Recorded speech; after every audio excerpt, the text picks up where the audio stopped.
everyone, this is Shadow Mario 41 and welcome back to Let's Play Fire Emblem. Ladies and gentlemen, the RNG goddess finally is smiling down upon me. Good level ups in Chapter 7X. I can't even believe it. I am still in shock.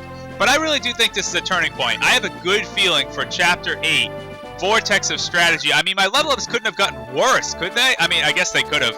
I guess we could have gotten 0 stat level ups, but I probably would have just shut off the game. That would have been so miserable. But I really do have good feelings about Chapter 8. But anyway, Lyn finally arrives in Caelin. Oh my goodness, finally reached our destination. We can finally save Lyn's grandfather, who I hope is still alive, because we sure did take our sweet-ass time getting here. No more distractions from children, no more distractions from bandits. Finally, we can make it to Caelin and save Lyn's grandfather, if he's still alive. He's been taking double doses of poison every day, but I'm sure it'll be fine. It'll all work out in the end, right? Right? I guess we'll find out in Chapter 8, Vortex of Strategy. One of the most intimidating chapter titles, but it's really not that bad. It will introduce a few new things to this game that we haven't seen yet, but overall not terrible. But anyway, something I did want to reiterate that I think I might have been a little unclear about in the last chapter is the subject of support conversations. I will show off support conversations if they just so happen to come up while I'm playing this game, which most likely 1 or 2 will. It's hard that you could play the whole game and not see a single support conversation, but I will not be grinding for supports. That just takes too long. It's not fun. You can look them all up online anyway, so I really don't see a point to doing that. There are a lot of in-game benefits to doing that, of course, and you do get a lot of interesting story elements by doing that, because that's another reason why I really love this game, is because you find out through support conversations that every character really does have significance. But hold on, do you really see Florina trying to cheer up Lyn here? Florina's like, the party's state relies on your fragile emotional state. I know your grandfather is being poisoned every day, and he's inching closer and closer to death, but we're really looking for you to be the positive inspiration here. I think that's just ridiculous. Florina can't even talk to a guy. It's like high school problems. But I don't even understand. I don't even know. But anyway, yeah, that's one reason why I really love Fire Emblem 7, is that through support conversations, you find out that every character is significant, and their backstories are all intertwined, and it's really interesting. And leave it to Nils to be a killjoy. Danger approaches. What's he saying? I don't see anything. Are you sure? Yeah, we're busting out Star Fox quotes. We've gotten to that level now. I feel it too. I'm sure of it, says Ninian. You got the double dose here of danger. My lady, don't move. Don't move. What could reach me all the way back here? I'm all the way back, safely. Oh my goodness! A ranged attack from that far away? Where did this bolt come from? They have a ballista. A ballista is a long-range siege weapon. I hope I'm pronouncing that right. I think I am. A ballista is a weapon that can only be used, like, they're going to explain it, but I'll explain it first. They're going to explain that a ballista is a weapon that can only be used by archers and their promoted version snipers. I haven't even gotten into promoted classes yet, but they can use them to fire up to, I believe, 10 spaces away, and it does count as a strike with a bow. So what Sane is warning Florina to do here is not get in the range of that ballista, because Florina will be shot down, because of course arrows are super effective against flyers. So the best way to approach a ballista is to do either one of 2 things. Well, first you can just go around it and avoid it completely. But what's better to do is to send in units with high defense so that they could absorb... See, yeah, Kent's going to say exactly the same thing. So they could kind of absorb all the arrows. A ballista, as long range as it is and as threatening as it is, only has 5 shots, I believe. So it doesn't last very long. And if you can wear it all out, then the threat is pretty much neutralized, and there's no point to it anymore. Will could use a ballista. He is an archer, and he could use it if we make it in time, but I am actually not even going to bother doing that. I mean, it's helpful, but at the same time, it's just, I don't know, it's not worth it in this chapter. There are very few instances, actually, in the game where we, as the player, get to use ballistas and have a good chance at using them. Normally, they're in the hands of the enemy, and you can maybe get a spare shot or 2 off if you just so happen to claim them in time. But anyway, what is this? Matthew, what's up? Lady Lindis, Eric, I have some minor business to attend to. I may able to join you. That doesn't sound shady at all. But whatever, I guess we'll be without Matthew in this chapter. I really like Matthew too, and unfortunately he has to be on the sidelines for this chapter. That's alright. If you need any of my possessions, please take them now. He'll be back in the next chapter, but for this chapter, for some reason, he's off to some shady business and we cannot use him. That is most unfortunate. Anyway, this is combat prep, so I will see you when my preparations have been completed. Alright, I am ready. My combat preparations are done. It is time to start Chapter 8, Vortex of Strategy. Like I said, I have a good feeling about this one. I really hope this one's the turning point for me. I'm feeling lucky. I don't know why. Do you feel lucky, punk? Do ya? Yeah, I do. I don't know why, but hopefully that won't go unrewarded. But anyway, what I'm going to do here to start things off is I'm going to have... Florina obviously needs to stay out of the range of the ballista. That would just be suicide to put her in range of that. So I'm going to have her carry Dorcas all the way down to this bottom corner of the map. So Dorcas can start wreaking havoc on these soldiers whose stats are, as always, pathetic. Look at that. Speed of 1? Look at that. Defense of 0, resistance 0. Oh my goodness. Pathetic, pathetic, pathetic. But not only do we have to watch out for the ballista, which has a monumental range of 10 spaces, but we have to be very mindful of these units down here that actually have some pretty special weapons equipped. The Axe Reaver, the Lance Reaver, and the Sword Reaver are the 3 Reaver weapons in the game, and they actually reverse the weapon triangle. So for example, the Lance Reaver, swords are normally effective against axes and ineffective against lances. However, the Lance Reaver is effective against lances and ineffective against axes, so it actually does reverse that weapon triangle advantage there. I believe the Reaver weapons as standalone weapons are not particularly useful. Their low hit percentage and relatively low might compared to their high weight is kind of not a good trade-off, but for a character like Lynn, for example, who can only use swords, it would be helpful to have her carry a Lance Reaver as kind of a secondary weapon. I believe the Sword Reaver is the best of the weapons because I think the sword-axe matchup is the, I don't really know the word, is the biggest of the 3 matchups, or is the most significant of the 3 weapon triangle face-offs, so to speak. I think swords get the biggest advantage over axes, and axes have the biggest disadvantage against swords when you compare all the possible matchups. So I think the Sword Reaver gets the biggest advantage against us, or relative to the rest of the 3 Reaver weapons. I hope that made sense. I have a feeling it didn't, but anyway.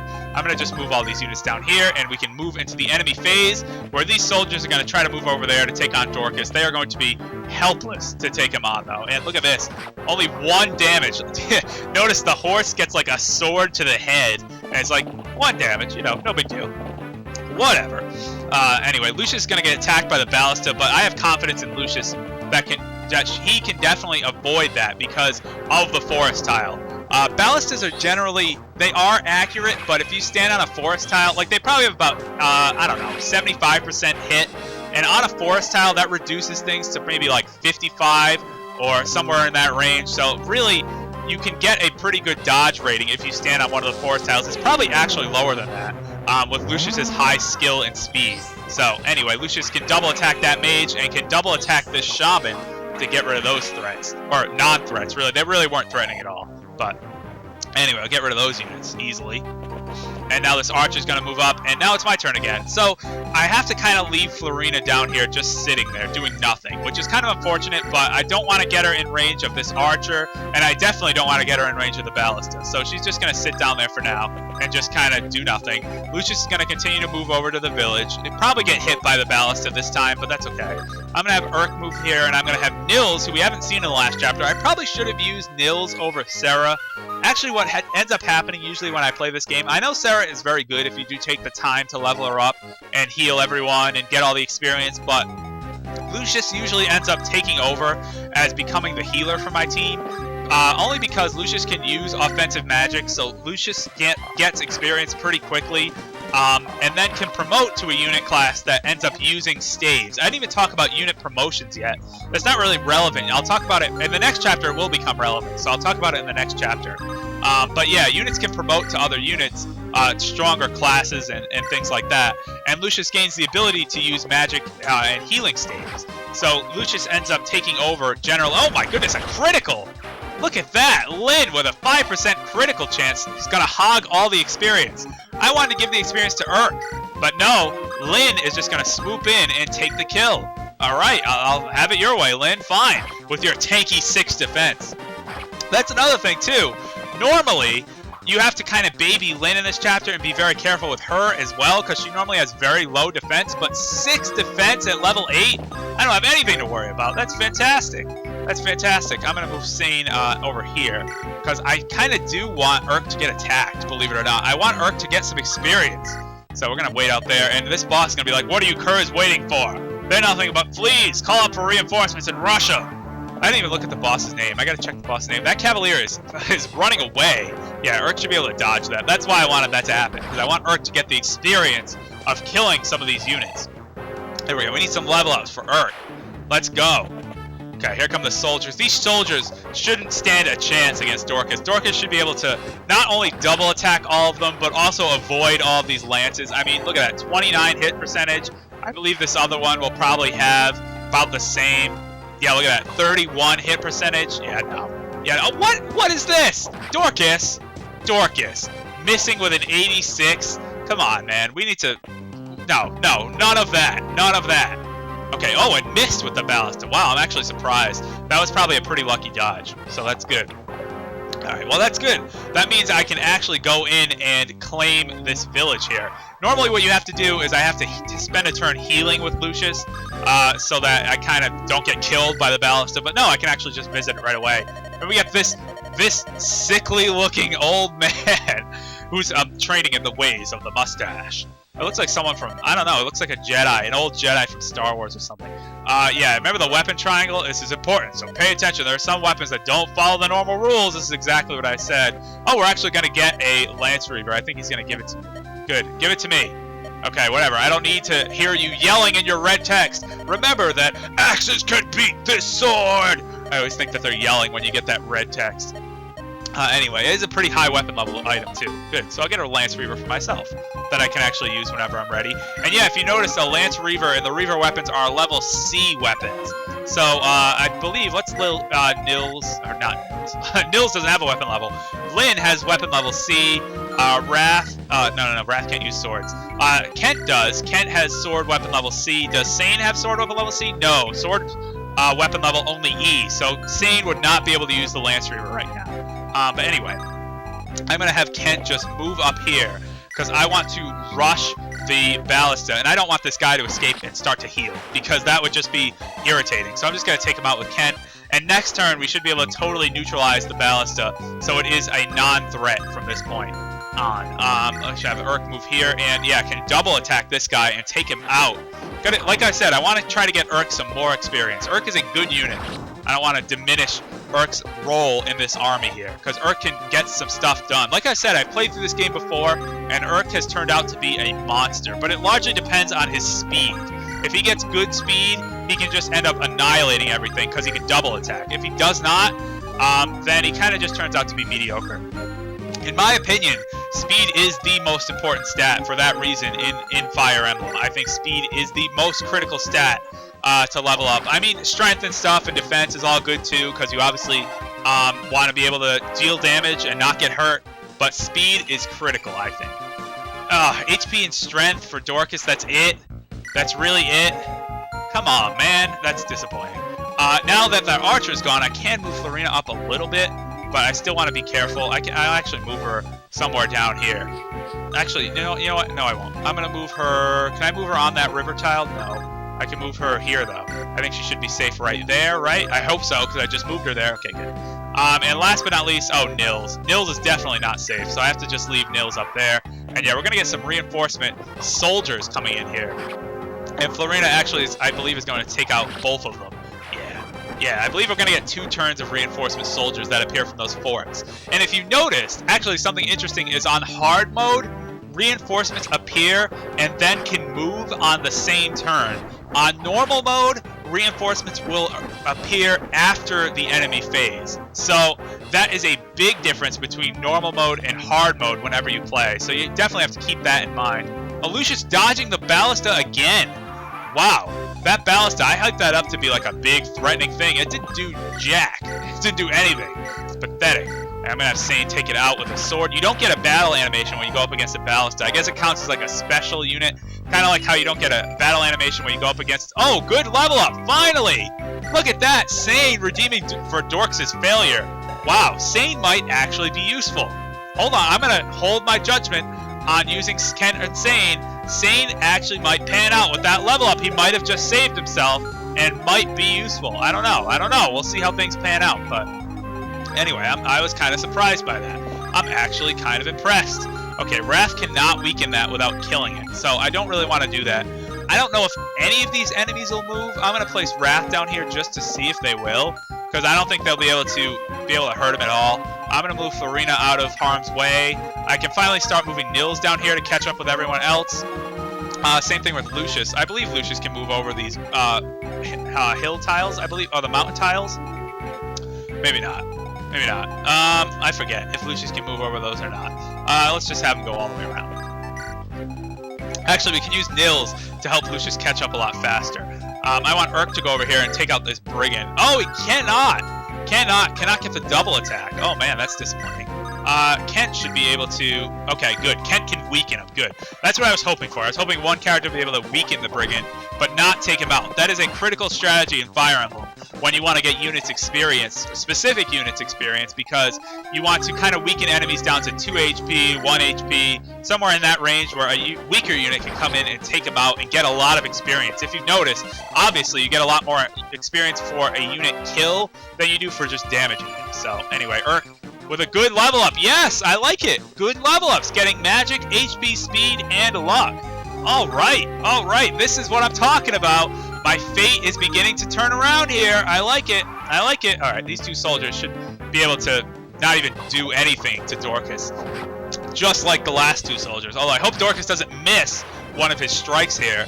But anyway, yeah, this should turn out to be fine. Imagine attacking like that, though. You notice Dorcas's goofy attack animation? Like, literally charging axe first, where your axe is impaled in the enemy. Missed again? What is this?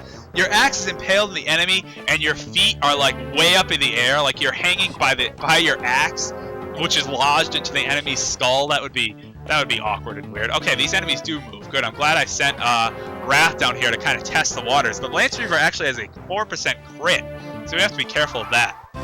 But that's fine. Urk is level 4 now. Florina's level 5, so this guy has a Sword Reaver, which means I can actually send Florina in and actually take him out easily with lances, because lances are super effective against swords. Yeah, look at that. Only a 12% hit. Pathetic. If Reaver weapons are matched up against actually their opposites, which are normally the favorable matchups for these weapons, then they suffer pretty greatly. So anyway, I believe the ballista would probably have 2 more shots. If I did have Will with me, I could have Will go on the ballista and use it to get 2 more hits, but it's really not. I mean, that's just not worth it because it is useful, but I just don't like Will as a unit at all. I really don't think he's very good. I think you get if you want to use an archer, I believe you get a better archer later on. So Will hasn't gotten much of a chance to shine. I just really don't like him. And I like, as far as a bow user, I like Wrath way more than I like Will. So anyway. Let's have Dorcas just finish off this soldier. Look at that. Axe to the skull. Ouch. Dorcas getting some good experience. This is good. I want Urk to go down here, and Urk should be able to take out the guy with the Axe Reaver. This soldier is literally no threat. I really don't know why they have a soldier with the Axe Reaver down here. I mean, I guess because knights have only appeared as boss characters, but like if you wanted a class to show off the Axe Reaver, well, same with this, the Brigand. You should have a fighter with the Sword Reaver. That would have been a lot more intimidating than a Brigand. Same thing with the soldier versus the knight. A knight would have been a much better class to show off a Lance Reaver, but instead they give it to a soldier. So kind of makes things a little easier. Anyway, I want what do I want? Sane is level 6. Kent is also level 6, but I really think Kent. I'm kind of giving up on Kent a little bit. I don't know though. They're kind of similar, but man, I just like Sane's strength more than Kent's skill. I don't know why, but I just do. They both have pretty similar stats otherwise at level 6. I think Sane is turning out to be better than Kent currently, so that's why I'm going to do that. But anyway, I'm going to use the Armor Slayer here, because even though I can get... actually, what am I talking about? No, you know what? I am going to use the Armor Slayer. Why not? Get the Armor Slayer some love. There we go, because you can take him out in one strike. It has a heavier weight than the Iron Sword, but has a higher might. That's why, if you've noticed, you can double attack with the Iron Sword, but not with the Armor Slayer, because that weight slows you down. See how that's weight 11? Lynn's Constitution is 5. So any weapon with more than 5 weight would count the excess points against her speed. So that's interesting how that actually works, how that calculation factors in. But anyway, so that's why she could not double attack with the Armor Slayer. In short, that's the reason. Alright, so now we only have the boss Yogi left, who should be pretty easy. He's just a knight. He has an axe reaver. He doesn't have any ranged weapons. You know, he's not going to be all that threatening. Is he standing on a fortress? I don't even know. I think he might be standing on a fortress. Anyway, we're going to get Nils to play for Lucius here, just to get a little bit more experience. I kind of want Nils to get a level up before all is said and done in this chapter. So I'm just going to have Lucius stand up there and be experienced for Nils to keep on dancing. keep on dancing. Yeah, he's just on a plane, so he doesn't even get any special terrain bonuses. He really can't do anything. Florina definitely should not attack him, though, because that would be awful. Wrath can get in some free shots here with his short bow. I want to see if he can get a critical. That would actually be pretty awesome. Curses! The ballista must have been taken. What's going on here? Somebody, get that girl and my picnic basket, says Yogi. Let's see if I can get a crit. 12%? No. Oh well. That's alright. That's alright. Just weaken the boss a little bit. Get a little bit more experience. This is actually a good boss to squeeze experience out of because he is actually kind of pathetic. So, Urk can go in and just finish him off. I might actually just do that. I'm not sure. Or I might get Lynn to kill. I'm not sure. Not sure. Haven't decided. But like I said, I want Nils to get another level up. So I'm actually going to hold up for a sec. And I'm going to give Nils a little bit more experience with another dance so he can get a level up here. Now, is it really important to get your dancers and bards level ups? Not really. It is, however, important for Lynn's chapter because certain events happen later on in the story based on what level Nils is. That's actually a pretty good level for a bard. A bard won't gain strength or skill. It's just not going to happen. But speed, luck, defense, resistance, you want them to gain as many of those as possible. So that was actually pretty good in HP. But yeah, based on what level Nils actually gets up to in Lynn's story, it does open up some future opportunities for later in the game. So that's why I want to level up Nils. Aside from that, it really shouldn't matter what level your bards and dancers are. They really shouldn't be getting attacked anyway. So, alright, all that aside, let's finally finish this thing off. Let us have Wrath go in with the short bow, just to get a little bit more damage in and a little bit more experience. Wrath should actually level up from this, I'm pretty sure. Yep. Let's see. What level is Wrath now? Level 8. Level 8. Alright, strength, skill, speed, a lot of core stats. That's what I like to see. Very offensive. That's how I like Wrath to be. Usually I don't let Wrath get attacked very much because he's normally wielding a bow and he usually goes in to chip away at enemies or just give him a little extra damage, but that's good. That's good. Yeah, Lynn could decimate this guy with the Armor Slayer. I really don't want to do that because he has the Axe Reaver, so he's actually bad against swords. It's actually kind of laughable. Look at the Manicotti. Manicotti just obliterates him, but anyway, I just want to get a little bit of chip damage with the Iron Sword just to chip away at his health. To get more and more experience. A little bit of what's called boss abuse is to do this repeatedly. You can really do it in the next chapter, which I'll talk about in the next chapter. Good level up. Alright, I'll take it. HP, strength, skill. Strength. I'm so glad strength went up because Lynn's strength has been lagging behind. Lynn is actually turning out to be pretty awesome. I actually like these stats a lot. I like the look of that a lot. Anyway, now let's just have, unless I can get some other experience. Is anyone else close to a level up? Can anyone else really benefit from getting in an additional strike? No, I don't want to risk anything else. Let's just have Urk go in and finish him off with some fireballs. This should be quick and easy. 2 fireballs to the face should finish off Yogi. There we go. Get rid of him. Quickly. Lord Lundgren, I failed you. My Emperor, I failed you. I pray you hurry with those reinforcements you promised. Death. There we go. So Urk should get a boatload of experience for that and gets a level up. Let's see. Come on, Urk. HP resistance. That's kind of crappy. Why do we get a bad level up to cap things off? We actually had some pretty decent... no, it was kind of a mixed bag. This chapter was kind of a mixed bag. We got some good level ups. We got some bad level ups. So this one was kind of in the middle. Yes, I see no more enemy soldiers. However, something is bothering me. What is bothering you, Kent? What is it? I noticed during fighting our opponents, they were soldiers of Caelin. They were Caelin soldiers, if you notice. I even recognized some of those we fought. I trained with many of them. That does have to be disheartening, and yet they attacked us without hesitation. They're black-hearted traitors who've joined Lord Lundgren. That's true. Good riddance, I say. It also means less resistance to the castle. That's true. I hope you're right, says Kent. It is kind of troubling, though. Imagine, like, having to fight off against your former comrades. That's got to be kind of troubling. Anyway, these guys say, yeah, thank you, thank you. You would have survived, Lynn, actually, if the first shot hit you. It would have hurt, but statistically, you would have survived. But I guess in the story, it's nice to say, oh, thank you, saved my life. I know, I'm relying on you. And Matthew comes back. What's this? You dealt with the ballista, too? Nicely done. Matthew, where were you during all this? That's what I've been asking. Where the hell were you? I could have used you here. I went to the village to sniff about for information. I got some interesting news for my trouble, too. Let's hear it, says Lynn. Uh-oh, it's a little grim. First, about Marquess Caelin's illness. He is really unwell. He's been in bed, oh man, 3 months? Oh no. No, we shouldn't have taken our sweet-ass time getting here. That's what I said. He's kind of sick. He's in bed. He's dying. People believe that someone's been poisoning the Marquess. He's been poisoned? Oh my goodness. And this someone, well, everyone's too afraid to mention a name. However, they say as soon as the Marquess took ill, a certain noble took control of the castle. So, you can kind of see what's going on here. I fed a hungry innkeeper some coin. You gave an innkeeper my gold? What are you doing? And he fed me a name, the Marquess Caelin's own brother, Lord Lundgren. So Lord Lundgren is poisoning his own brother. We already knew about this, but now just the party is finding out. I believe it's called dramatic irony. I think that's the term for it. Anyway, the villagers know he's the one poisoning my grandfather, and yet no one raises a hand against him? That's kind of true. The villagers are like, yeah, he's doing it. And they're like, so I guess we're just going to sit here and do nothing about it? They're afraid and they lack proof. That's true. The whisperings of common people mean nothing. And the Marquess's loyal retainers who may have lent credence to these rumors, there is no sign.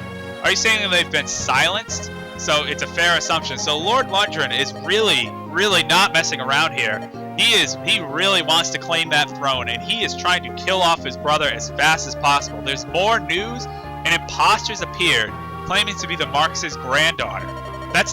Wait, Lynn's the Marquess's granddaughter. At least that's the story Lundgren's telling all who listen. What does that mean? It means that the people are waiting for two traitorous knights and a base-born child to appear and lay claim to Castle Caelin. So, not only is the Marquess being an asshole and poisoning everyone and being a big jerk, but he's also talking about this imposter is going to show up and claim to be the granddaughter of Marquess Caelin, and you shouldn't trust her or her knights at all. So that's kind of what it's all boiling down to. Do you have anything that proves your lineage? Lynn just says blah blah blah blah blah. No, but I think it's the resemblance that is going to pay off. Leave it to Sane to notice that in Lynn. Lynn's physical appearance should be the thing, and your face is your proof. That's true. And Kent's just going to say, play devil's advocate. Yeah, they'll say we found a lookalike. That's kind of true. Wouldn't I be like, well, I kind of look like the granddaughter? You'd be like, that's ridiculous. That means nothing. So our only hope is to see Marquess Caelin himself, because the grandfather should truly be able to point out who his granddaughter actually is. So let's go. We must formulate some manner of plan. Even if we set out for the castle, the troops patrolling the area will cause no end of problems. You have been branded as oathbreakers after all, so Kent and Sane have no hopes of returning to the ranks at Caelin. They are already out. But Eliwood, he seems sympathetic to our plight. He should still be in that city. So wait. So our plan is we finally almost made it to Caelin. We are going to turn around and go talk to Eliwood. I don't know about that, but it seems like everyone's kind of in agreement. I mean, Eliwood was kind of the Marquess's son of Foray, so maybe we can work something out, but I don't know. I kind of don't really understand how everyone's so quick to jump on board with that plan. Let's turn around and go backwards, but hopefully it'll all work out for the best. I guess we'll find out next time on Fire Emblem. This is ShadowMario41. See you guys then. Ciao.